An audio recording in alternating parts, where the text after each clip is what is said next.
Tudo bem, pessoal? Esse canal Giovanni DeFi. Hoje a gente vai começar uma nova playlist no canal.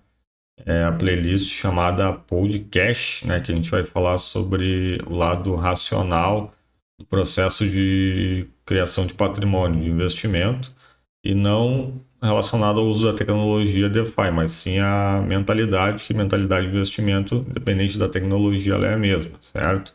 Então nós vamos falar agora sobre esse primeiro podcast, né, o 001 do canal Giovanni DeFi, sobre o processo de formação de patrimônio de uma forma bem simples, bem básica, para ficar bem fácil de compreensão para todos. Então vamos lá. As fases do processo de criação de patrimônio, né, eu acredito que envolvam três fases importantes, né? É a fase de acumulação, que é a primeira fase, certo? Onde você começa o processo de acumular dinheiro, né? Patrimônio, investindo esse dinheiro. A segunda fase é a fase de proteção, depois que você já teve alguns anos aí de investimento, criou um patrimônio considerável, você protege ele, né? Ou seja, você deixa de investir em ativos de um risco que você considera maior para ativos com risco bem menor, né? Então você proteger o patrimônio é justamente você investir em ativos que têm menos risco, certo? Então isso é o conceito de proteção. E terceira fase, a fase final, né?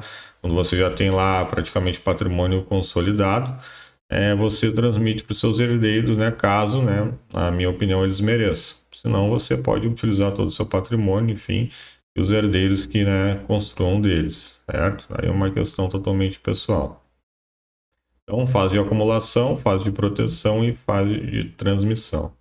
A mais difícil, eu acredito que seja a primeira fase, né? Com certeza é a primeira fase, né? A acumulação, porque ela é mais demorada. E nesse processo você vai, não de uma forma imediata, ver os resultados do seu patrimônio, né?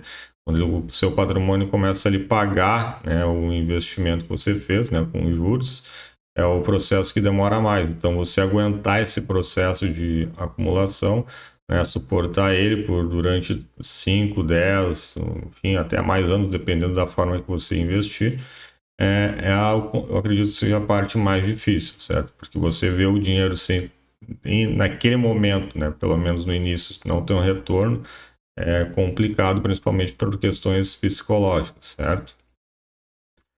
Vamos seguir aqui, fase de acumulação. Então, na fase de acumulação, né, a primeira fase você vai fazer aportes recorrentes, então todo mês você vai separar uma parte do seu dinheiro para fazer os aportes, ou seja, colocar nos seus investimentos. Essa apresentação aqui vai envolver um exemplo de um processo de criação de patrimônio em renda fixa, né? Uma renda mais simples, enfim, em que você não tem como perder, porque o nome diz renda fixa, né? Ela vai sempre acrescentando juros mês a mês, então você nunca vai ver o seu dinheiro diminuindo daquele valor que ele tinha no mês anterior, sempre aumentando, certo? Isso ajuda bastante na questão psicológica, principalmente quem está começando, e é uma opção interessante para você, durante o início do processo, estudar, né, investimentos, estudar sobre investimentos para depois partir para a renda variável, que daí sim você vai ter um ganho considerável, né, conforme o passar do tempo. Então você vai fazer aportes recorrentes na primeira fase, na lei de acumulação. É interessante que você tenha mais de uma fonte de renda além do seu trabalho, né? Então, porque senão o tempo vai ser bem maior, certo? Independente se for renda fixa ou renda variável, o tempo vai ser bem maior no processo de acumulação se você tiver somente uma fonte de renda, certo? Então, interessante ter mais fontes de rendas, principalmente agora com tecnologia, que você pode, né, trabalhar pela internet, né? Fazer uma renda sem que você tenha que estar ali com a mão na massa, né, em algum lugar físico ou na frente do computador, certo? Então, tem bastante possibilidades aí de fazer mais de uma fonte de renda. No caso de quem tem CLT, no caso de você ter oportunidade de emprego em que você tem um plano de saúde, uma que você não tem, né, se for possível, priorizar a oportunidade de ter plano de saúde, porque o seu patrimônio pode ser muito afetado principalmente no início, né? Caso você tenha algum problema de saúde familiar ou seu mesmo, né? Que envolva que você tenha que se desfazer de parte do patrimônio, né? Por questão de saúde, né? A gente não vai medir esforços, então, independente do valor que você tenha ou da pessoa que esteja com alguma dificuldade de saúde naquele momento, você provavelmente vai gastar todo o seu patrimônio, se for necessário, para ajudar aquela pessoa. Então, interessante, né? O plano de saúde ele pode não só, né, ser bom por si só, por ser uma forma de você ter acesso à saúde de uma forma mais rápida, né? Principalmente em problemas mais graves, e além de você ter essa opção de você ter um pronto atendimento, você também protege seu patrimônio, porque você vai poder investir menos para ter aquelas. Se ter um apoio naquela situação de dificuldade, né? Um acidente, enfim, qualquer situação que você tenha que fazer um investimento relacionado à saúde, né? É importante ter um plano de saúde porque ele vai proteger o seu patrimônio além de lhe ajudar no momento de dificuldade. Evitar acúmulo de passivos, ou seja, acúmulo de situações em que você tem que gastar dinheiro. Né? Passivo é tudo aquilo que não lhe dá dinheiro, que lhe tira, e ativo é tudo que lhe dá o dinheiro, que lhe acrescenta juros nos seus investimentos. Né? Então, passivo tira, ativo coloca dinheiro. Carro é um passivo, né? Você tem gasto com carro. Reformas na sua residência, por exemplo, é um passivo, né? Caso você queira, você vai gastar, né? Então você vai ter um passivo. Então tudo aquilo que exige que você coloque dinheiro é um passivo, né? Não diria que reforma é um passivo, né? Porque é algo esporádico, mas carro com certeza, certo? Moto, enfim, compra de eletrônicos para diversão, né? Naquele momento, pelo menos, ele vai ser um passivo. E durante o processo de acumulação, certo? Então, muito importante que você se premie pelo esforço que você está fazendo, né? Se o carro vai lhe ajudar psicologicamente a lhe manter focado a algo que lhe dá prazer, dirigir um determinado carro, ou adquirir roupas, ou eletrônicos, qualquer coisa desse sentido, mesmo que para maioria das pessoas seja considerado algo passivo, né? Se lhe der prazer ele motivar você para continuar o processo de acumulação é totalmente válido.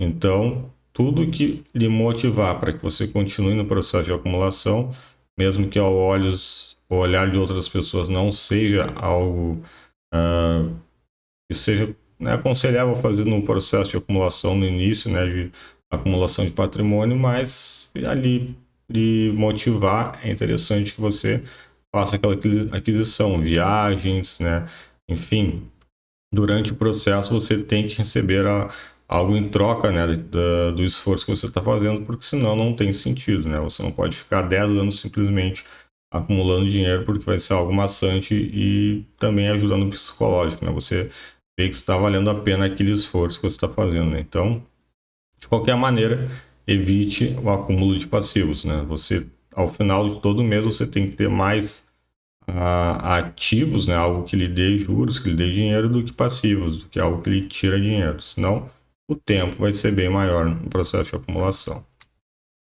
Aqui nós vamos usar um exemplo bem simples de um casal, né? De 25 anos, que são assalariados, ganham um salário mínimo e vivem numa casa alugada, certo? Então, um cenário aqui, o salário mínimo atual é em torno de 1.320, né? Multiplicando por 2, o casal tem uma renda de salário de 2.640. Vale a refeição deles 1.600, juntando, né? Opa, avancei aqui, 1.600 juntando os dois. E eles têm uma renda extra, né? Juntando, né, a renda extra do casal, 300 de cada, dá um total de 600. Então, salário, vale a refeição, renda extra. Eles têm uma renda total de R$ 3.240.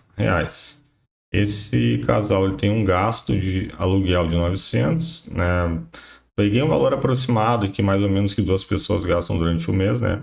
Considerando que eles dois trabalham, então eles ficam mais tempo fora de casa do que dentro de casa, gastam menos água, menos luz.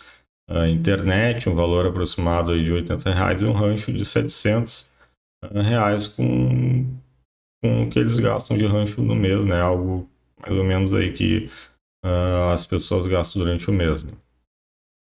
Né? Então o gasto mensal deles é 1.900, tirando o gasto mensal, fazendo a renda menos o gasto mensal, eles têm o que sobra para eles é 1.340. Desses 1.340, eles vão investir 700 por mês, que é um valor, poderia ser um pouquinho mais, mas é um valor bom para quem está começando. Então, casal, 25 anos, investimento meus de R$ 700 por mês, renda fixa, e sobra para eles 640, que eles poderiam fazer gastos, né, com lazer ou guardar um pouquinho para uma reserva de emergência, enfim, fazer o que eles quiserem, certo? Então, esse é o cenário do nosso exemplo. Vamos seguir aqui. Então, após esse casal 5 anos, né, fazendo o processo de acumulação de patrimônio, eles ganharam aqui, eu botei nesse exemplo aqui que eles ganharam R$ 10.000 da família deles. Cada parte, né, 5 mil, né, do casal, totalizando dos dois 10 mil. Então, uma situação que pode ocorrer, a família, eles estão começando a vida, enfim, a família resolveu dar um apoio e deu 5 mil, né, cada família deu 5 mil, totalizando 10 mil, que eles usaram para manter, que é algo inesperado, que eles não, né, esperavam, então eles pegaram aqueles 10 mil para começar, justamente ser o primeiro aporte deles para começar o processo de acumulação, né? Então eles botaram os 10 mil no investimento, aportes mensais de R$ 700, eles vão fazer em média uma taxa de juros que é bem possível aí para a maioria das pessoas, não precisa ser nenhum gênio para conseguir algo em torno de 9% ao ano. E num período de 5 anos, que dá 60 meses, eles conseguiram acumular 67 mil. No final, né, o investido foi 52 mil e de juros rendeu 15.699, certo? Então, totalizando os 52 mais os 15, dá os 67.699,25. Após 5 anos de investimento em renda fixa. O valor poderia ser maior se eles começassem em renda variável, mas eles usaram esse período para estudar. Digamos, né, que eles usaram esse período para estudar, que é um tempo mais suficiente, poderia até ser menos. Mas no nosso exemplo, renda fixa, para facilitar a compreensão, né, do exemplo. Vamos seguir aqui. Então, agora, após 10 anos, eles continuaram na renda fixa, né? Eles tiveram um total agora de... Deixa eu ver aqui... Não, aqui ainda os primeiros 10 anos. Os 5 anos, desculpa. 5 anos, né? Total 67 mil, primeiros 5 anos. Ao final desses 5 anos, esse valor da renda fixa deles, né? Ele consegue dar já um juros mensal de R$ 507. Então, todo mês eles têm juros, né? Depois de 5 anos, conseguiram obter R$ 507,74, né? Um valor considerável, né? Que eles poderiam usar para numa emergência, para pagar um aluguel, para pagar alguma, já cobre a conta de água, conta de luz, internet ainda sobra, né? Então, é um valor interessante para uma situação de emergência que eles podem utilizar para socorrer eles, certo? Então, é bem interessante o valor de R$ 507 após 5 anos, certo? Aqui eu botei 10 anos, mas na verdade é 5, certo? Agora eles estão com 30 anos, certo? Então, agora após 10 anos. Então, após o processo iniciado com 25, né? 25, desculpa, com 30 anos, após 5 anos eles tiveram um filho. Então, agora o cenário mudou um pouco. Vamos com esse novo cenário. Então, eles ficaram 5 anos, acumularam aqui os 67 mil e decidiram ter um filho. Então, ambos estão agora com 30, certo? Começaram com 25, passou 5 anos, 30, e agora eles têm um filho, mas nesse período eles evoluíram, né? Eles subiram de posição, pode ter subido de posição na empresa, se ter feito algum curso que aumentou, né, o salário deles na empresa devido a uma mudança de cargo, etc, né? Então, né, como todas as pessoas, né, com o tempo a tendência é evoluir, né? Pelo menos esse objetivo eles conseguiram e o salário aumentou, né? Então, eles têm agora, ambos estavam ganhando 1.700, total 3.400 de renda do salário, aumentou o vale-refeição, uma média aí de 5% ao ano, né? Como passou 5 anos, agora o vale-refeição juntando os dois, dos dois dá 1.950. Essa é a correção só da inflação. Eles ainda continuam com renda extra de 600, não mudou. O aluguel aumentou 1.000, a água 150, a luz também, internet 120 e o rancho já é R$ 1.000 que eles gastam de rancho. Gasto mensal, no mínimo, então eles gastam 2.400. A renda total da família, 5.950. A gente fazendo 5.950 menos os 2.400 dá 3.550 menos 1.000, que é o que o bebê deles vai gastar por mês, né? Então, fralda, etc, né? Tudo que um bebê gasta é mais ou menos isso daí por mês, R$ 1.000. E eles vão, então, devido ao... Eles têm um filho agora, eles vão ter que... Poderiam aportar mais, né? O investimento poderia ser mais de 700, mas como eles têm um filho, nesse exemplo, eles vão continuar com 700, certo? O filho vai impedir eles que eles aumentem o aporte, pelo menos nesse momento. Então, após isso, né, descontando todos esses valores, né, sobra 2.550, tirando 700, sobra 1.850 para que eles gastem da maneira que eles quiserem.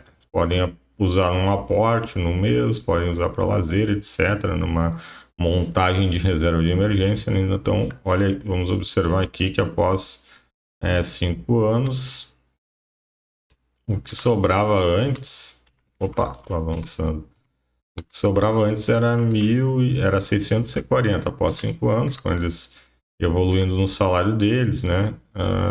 Conseguiram aqui 1.850 mesmo, gastando 1.000 com o bebê, certo? Então, interessante a evolução deles. Nada muito difícil, certo? Nada impossível aí que qualquer pessoa consiga fazer. Vamos seguir aqui. Então, agora após 10 anos, né? Se passaram mais. Após 10 anos, eles estão agora com o mesmo processo, 700, investindo mensalmente R$ 700. Eles estão com um total de 1.858. Eles estavam com 68, passaram-se 5 anos, totalizando 10, o total agora já é 1.558. Eles investiram um total de 110.916,99 de juros, rendeu um total, né, desde o início até agora, rendeu um total de 47.427,96 de juros, totalizando 1.558, né, um valor já interessante. De repente é um valor que eles poderiam usar para dar a entrada, né, caso o sonho deles, né, o objetivo deles fosse comprar uma casa própria, financiada a um valor que já cobre muitas parcelas de uma casa própria, de um financiamento. Então aí eles já têm algumas opções que eles conseguem fazer com esse valor após 10 anos de investimento em renda fixa, certo? Se fosse renda variável, poderia ser bem maior esse valor, mas é um casal, né, que quer fazer correr o mínimo risco possível. Nesse momento, o casal já está com 1.187 de média de juros, certo? Mantendo-se a média de 9% ao mês, eles já estão com 1.187, ou seja,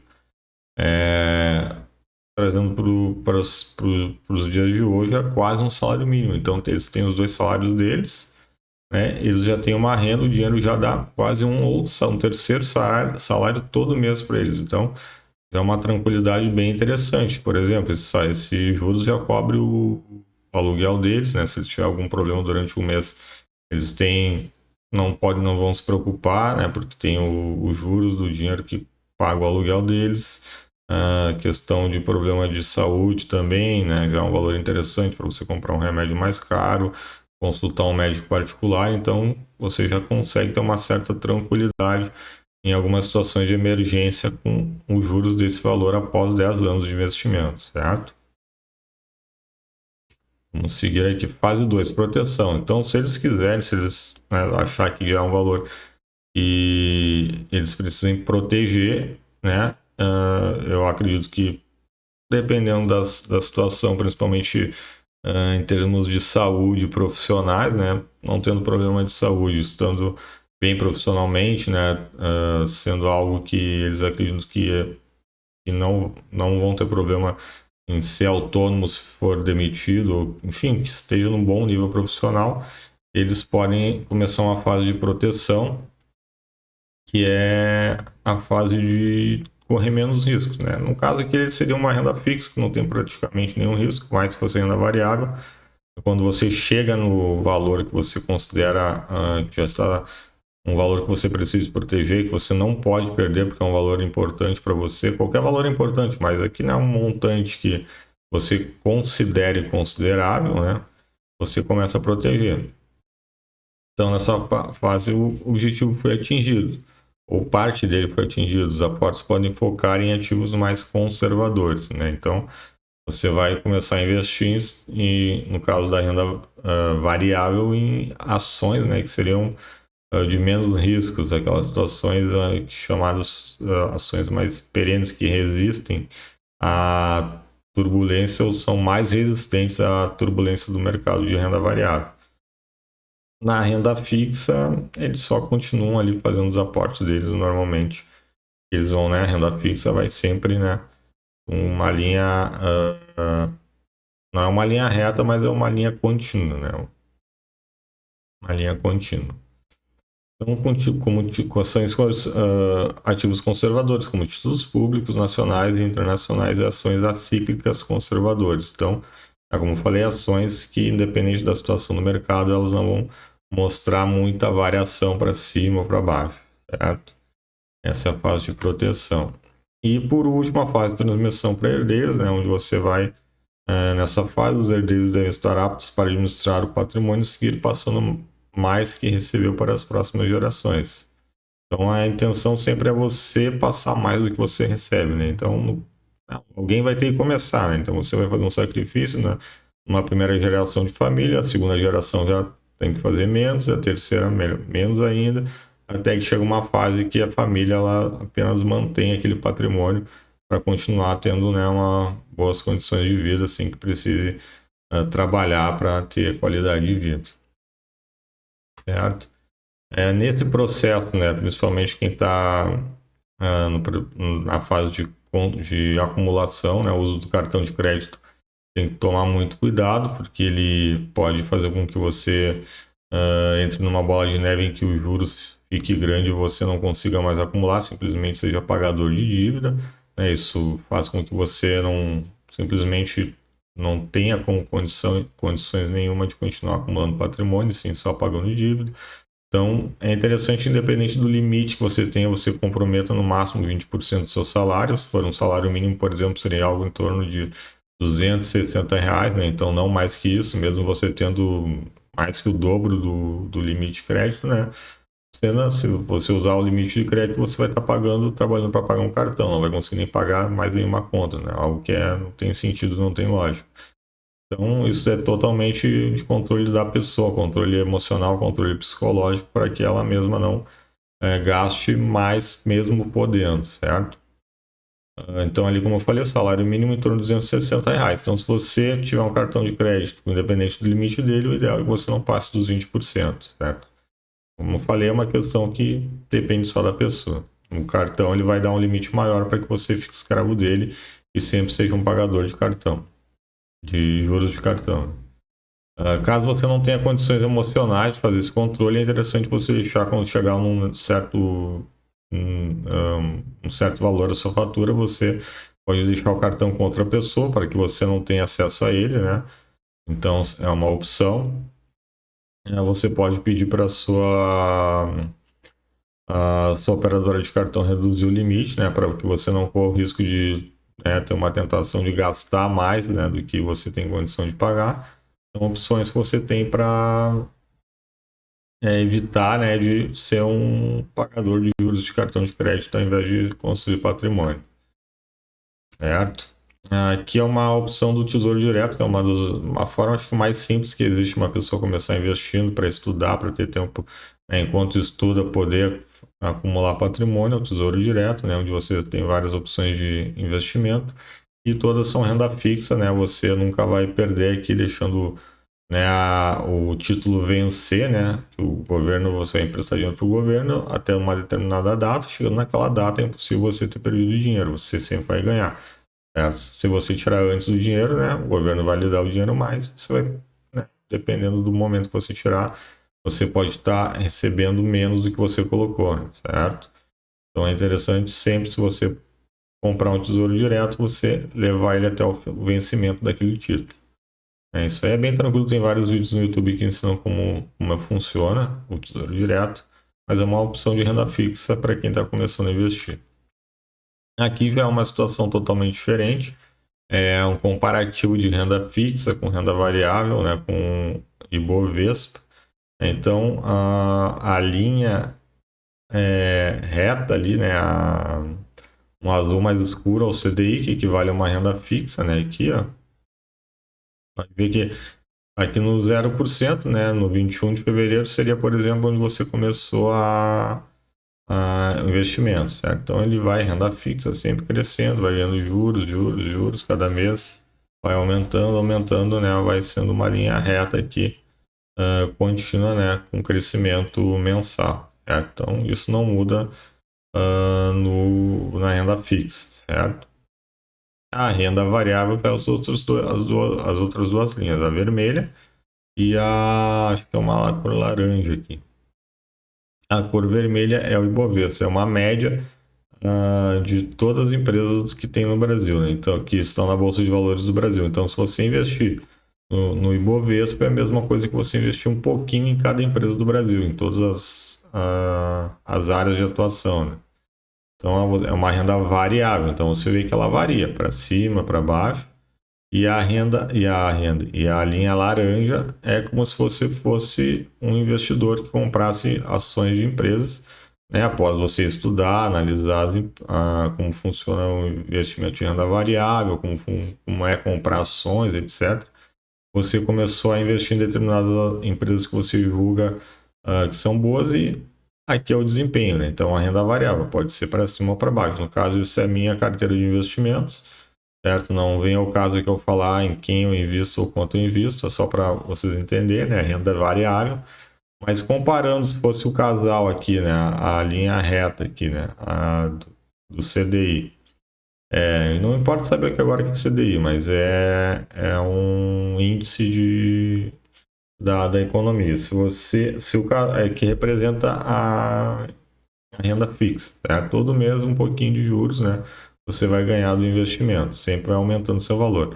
Pode ver que mesmo eles têm a segurança, né? Eles sempre estão ganhando mês a mês, evoluindo o patrimônio, mas mesmo assim eles perderam para a renda variável, né? Para o Ibovespa, né? Que é como se você investisse um pouquinho em cada empresa do Brasil, que está na Bolsa de Valores, e para a minha carteira também, né? Perderiam na maior parte do tempo. Você pode ver aqui, né, que até a largada aqui, ele saiu bem no comecinho aqui, a renda fixa ganhando, ganhando, ganhando, até aqui em abril deste ano, né, depois a minha carteira subiu, empatou, empatou, depois subiu, empatou e depois não perdeu mais para o CDI, não perdeu mais para a renda fixa. Aí ficou a briga com o Ibovespa, né, que ele passou aqui, depois caiu, depois ficou mais ou menos parecido com a minha carteira, passou, depois caiu de novo em minha carteira, ganhando dos dois, né? Da renda fixa, né? Do CDI e do Ibovespa, né? Então você pode ver que a minha carteira ela sempre foi evoluindo com aportes mensais, não teve variações muito bruscas, né? Empresas perenes, enfim, empresas acíclicas, né? E segue numa média aqui atual aqui 16,55% a rentabilidade. É difícil permanecer nessa rentabilidade, certo? Vai depender de várias questões do contexto da economia do Brasil, da economia mundial, mas até agora o desempenho está extremamente satisfatório. Então você pode ver que a renda variável ela tem a variação, né? Como o próprio nome diz, mas ela, dependendo das suas escolhas, dependendo de como você montar a carteira, você vai ter um rendimento bem superior à renda fixa, né? Como a gente pode ver aqui que ela está perdendo, né? Para os outros dois, né? Para minha carteira, ali era linha laranja, né? Para o Ibovespa e ela fica em terceiro aqui. A questão aqui é que você tem que ter a mentalidade e suportar psicologicamente essas variações aqui, né? Então você pode ver aqui que caiu bastante o Ibovespa, depois subiu bastante, né? Uma variação bem grande, né? Aí vai da sua capacidade de suportar, olhar o seu dinheiro diminuir e aumentar conforme passar o tempo. Mas o objetivo é você acumular ações, não focar no valor, né? No processo de acumulação, que o aumento do que você vai receber por mês é consequência disso, certo? Mas é uma questão mais psicológica do que qualquer coisa. Ou você pode, né, ficar na chamada corrida dos ratos, né? Você trabalha, você ganha o dinheiro, você trabalha para ganhar dinheiro, você pega o dinheiro para pagar contas, e aí você paga tudo e fica sem dinheiro. Então você trabalha de novo para ganhar dinheiro, você paga contas, fica sem dinheiro, trabalha, ganha dinheiro, paga contas sem dinheiro, e você fica nessa corrida dos ratos, né, eternamente. Se você conseguir ser feliz assim, eu invejo você, parabéns, eu não conseguiria, mas você consegue, você vai ter uma vida bem mais tranquila que a maioria das pessoas. E por que a corrida dos ratos, né? O rato ele fica na gaiolinha, né? Tem não sei o nome disso, enfim, que o rato fica ali correndo, correndo, correndo, e não sai do lugar. É exatamente o que acontece quando você trabalha e gasta todo o seu dinheiro para pagar contas, né? Você vai ter uma linha, sua vida em termos financeiros vai ser uma linha reta. Tudo que você faz com o dinheiro que você ganha hoje é o que você vai fazer até você morrer. Se você é feliz assim, né? É uma questão pessoal, realmente é uma pessoa de sorte. Então tem essa opção, né? Aí fica a escolha de cada pessoa. Então essa foi a aula de hoje, né? O processo de acumulação de patrimônio, as 3 fases, né? Nós vimos aí que após o esforço do casal em 10 anos, eles acumularam aí, né, 1.887 na renda fixa, né? Algo que é bem simples, não é tão difícil de fazer, quase um terceiro salário, né? Podem usar para dar uma entrada numa casa, financiamento, enfim, algo que seja importante para eles. E o processo de enriquecimento, né? Ele não tem muito mistério, né? É exatamente isso. Se você suportar, principalmente psicologicamente, durante o tempo, o processo de acumulação no início. E depois eu tenho um prêmio aí, né, após 10 anos, né, de um juros de 1.887,51, um total de 160 mil de patrimônio, para eles fazerem o que quiser ou seguir acumulando, né, até chegar no objetivo. Bom, esse é o canal Giovanni DeFi, né? Qualquer dúvida ali, por favor, deixe nos comentários. A playlist vai se chamar Podcast, certo? Onde, como eu falei, nessa playlist é só assunto que não é relacionado à parte técnica da economia descentralizada, mas a parte de racional, né, que todo mundo deve ter no processo de acumular patrimônio. Vamos por aqui, então. Obrigado, valeu, até a próxima.